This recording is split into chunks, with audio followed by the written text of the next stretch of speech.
आज मैं आपसे कुछ बातें कहूंगा कि हम हमारी संस्कृति में, हमारी सभ्यता में, हमारी परंपरा, हमारी मान्यता में कहां कहां विदेशी हो गए और कैसे हम उससे स्वदेशी हो सकते हैं, बाहर निकल सकते हैं और ज्यादा बेहतर अपने जीवन को और राष्ट्र के जीवन को बना सकते हैं।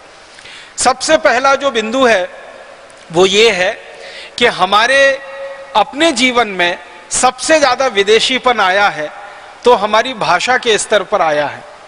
हम अंग्रेजों के गुलाम हुए लगभग 250 वर्ष प्रत्यक्ष और परोक्ष, तो हमारी भाषा ही पूरी की पूरी बदल गई। हमारी स्थानीय भाषा और बोलियां पूरी की पूरी तरह हमारे जीवन से, व्यवहार से धीरे धीरे गायब होने लगी। आप जानते हैं कि हमारे देश में कोई भी काम करवाने के लिए आप सरकारी दफ्तर में जाएं, सरकार के स्तर पर काम कराएं, न्याय व्यवस्था में काम कराएं, चिकित्सा व्यवस्था के स्तर पर कोई काम कराएं, तो पता चला सब काम अंग्रेजी में होता है। भारत के मात्र 1% लोग या उससे भी कुछ कम लोग हैं जो अंग्रेजी जानते हैं और समझते हैं। बाकी 99% लोगों को अंग्रेजी बिल्कुल समझ में नहीं आती, उनके पल्ले भी नहीं पड़ती। लेकिन काम जो होता है हमारे देश में सरकारी स्तर पर वो ज्यादातर अंग्रेजी में होता है। इससे भी ज्यादा दुख की बात है कि हम आसाम में रहते हैं, तो असमिया हमारी मातृभाषा है, हमको असमिया बहुत अच्छे से आती है, हम पढ़ सकते हैं, बोल सकते हैं, समझ सकते हैं। लेकिन आसाम के सरकारी दफ्तरों में जाओ वहां भी अंग्रेजी में काम हो रहा है। आसाम के न्यायालयों में जाओ तो वहां भी अंग्रेजी में काम हो रहा है। आसाम के किसी विद्यालय में जाओ, विश्वविद्यालय में जाओ या किसी कॉलेज में जाओ, वहां भी अंग्रेजी में काम हो रहा है। इसी तरह हम नागालैंड के हैं, मिजोरम के हैं, मणिपुर के हैं, त्रिपुरा के हैं या किसी भी ऐसे प्रांत के हैं जहां की मातृभाषा अंग्रेजी से अलग है, तो वहां के सभी काम मातृभाषाओं में आसानी से किए जा सकते हैं और उनका संपादन करके आम आदमी को उससे जोड़ा जा सकता है। लेकिन वो नहीं हो रहा है हमारे देश में।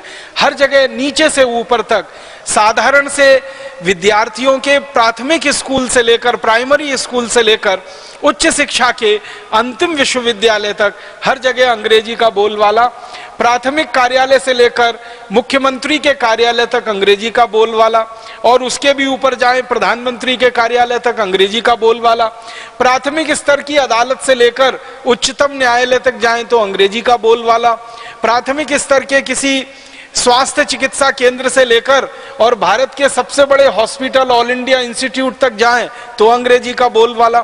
माने अंग्रेजी हमारे देश के हर स्तर पर, हर व्यवस्था में इतनी हावी है कि हमारी मातृभाषाएं और हमारी स्थानीय बोलियां धीरे धीरे हमारे देश के चलन से बाहर हो रही हैं। और इसके लिए सबसे बड़ी जिम्मेदारी अगर अभी तक कोई है, किसी की है, तो वो हमारे अंग्रेजी शासन व्यवस्था की है जो 250 साल हमारे ऊपर लदी रही। हमारे जीवन में सबसे ज्यादा परायापन, सबसे ज्यादा विदेशीपन जहां आ गया है वो हमारी भाषा के स्तर पर आ गया है। हम हमारे जीवन में मातृभाषी नहीं रह पाए हैं, हम हमारे जीवन में स्थानीय बोलियों से नहीं जुड़ पाए हैं और उसका बहुत बड़ा दुष्परिणाम इस देश को देखने को मिल रहा है। एक ही दुष्परिणाम के बारे में मैं आपको बताऊं तो आप अंदाजा लगा सकते हैं कि विदेशी भाषा के कारण, अंग्रेजी भाषा के कारण हमारे देश के विद्यार्थियों का क्या हाल है।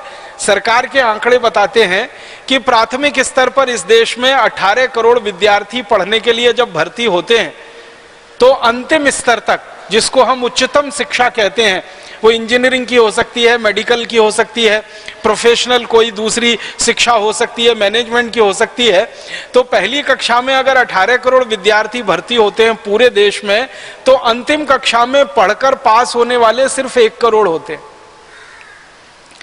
17 करोड़ इस पूरी व्यवस्था में फेल हो जाते हैं और इस व्यवस्था से बाहर हो जाते हैं।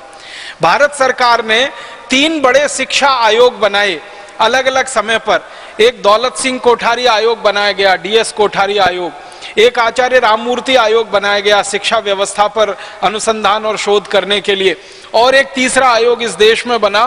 तीनों आयोग एक ही बात कहते हैं, वो ये कि भारत में अगर अंग्रेजी माध्यम की भाषा नहीं हो, अंग्रेजी में शिक्षा व्यवस्था ना हो, स्थानीय भाषा और मातृभाषा में शिक्षा व्यवस्था हो सारे भारत में, तो ये 18 करोड़ विद्यार्थी जो पढ़ने के लिए भर्ती होते हैं प्राथमिक स्तर पर, ये सारे के सारे पास हो सकते हैं उच्चतम स्तर तक। 18 करोड़ विद्यार्थी ही पास होकर निकल सकते हैं अगर इन सबको शिक्षा इनकी मातृभाषा में दे दी जाए तो। आप जरा सोचिए कि अगर मातृभाषा में हम शिक्षा दें तो जितने विद्यार्थी पढ़ने के लिए भर्ती होते हैं उतने ही विद्यार्थी पढ़कर निकल सकते हैं उच्चतम शिक्षा में। इसका माने मातृभाषा में शिक्षा नहीं होने का सबसे बड़ा दुष्परिणाम उन 17 करोड़ विद्यार्थियों को भुगतना पड़ता है जो इस व्यवस्था में फेल हो जाते हैं। आपको सुन के हैरानी होगी, इनमें आधे से ज्यादा विद्यार्थी हैं, करीब 8 साढ़े 8 करोड़, जो पूरी तरह से शिक्षा व्यवस्था के बाहर ही चले जाते हैं। वो दूसरी में, तीसरी में, चौथी में, 5वीं कक्षा में भर्ती नहीं हो पाते, छोड़ते चले जाते हैं और छोड़ने की दर उनकी बढ़ती चली जाती है।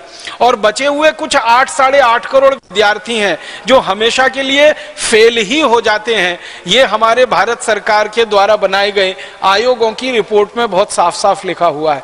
तो इस अंग्रेजी भाषा के कारण, इस विदेशी भाषा के कारण 17 करोड़ विद्यार्थियों को अपना जीवन अंधकार में डालना पड़ता हो, इतना बड़ा दुष्परिणाम जो किसी देश की शिक्षा व्यवस्था पे आ रहा हो तो वो अंग्रेजी भाषा के कारण है।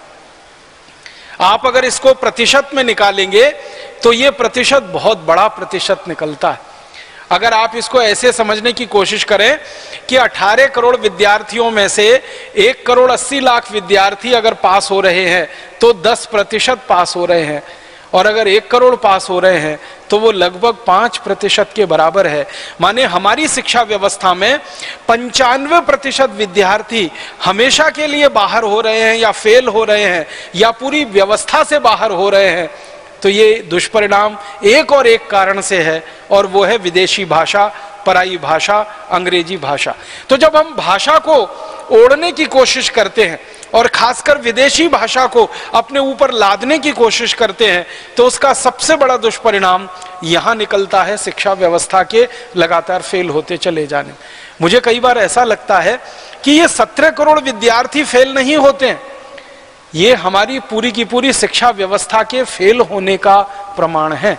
ये विद्यार्थियों के फेल होने की बात नहीं है, ये पूरी शिक्षा व्यवस्था के फेल होने की बात है। इसमें विद्यार्थियों का कोई कसूर नहीं है, कोई दोष नहीं है, इसमें पूरी शिक्षा व्यवस्था का कसूर है, उसका दोष है जो अंग्रेजी पर आधारित है।